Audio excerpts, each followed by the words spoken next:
How to review products in Uzum Market. First of all, open your web browser and go to the official website at uzum.uz.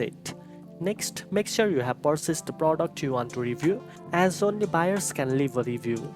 Once your order is delivered, go to the My Order section from the homepage and select the product you want to review. To access My Orders, make sure you are logged in. Click on the product to open its details page, then scroll down to the review section. Here you can see other customer ratings and feedback. To add your own review, click on the Write a Review button. Enter your rating, usually in stars, and write your honest feedback about the product, including quality, delivery, and your overall experience. Once completed, click Submit to post your review.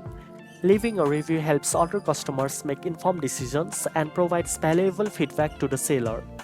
Now you know how to review products in Uzum Market. If you found this video helpful, don't forget to like, share and subscribe for more shopping tips. Thanks for watching and I'll see you in the next one.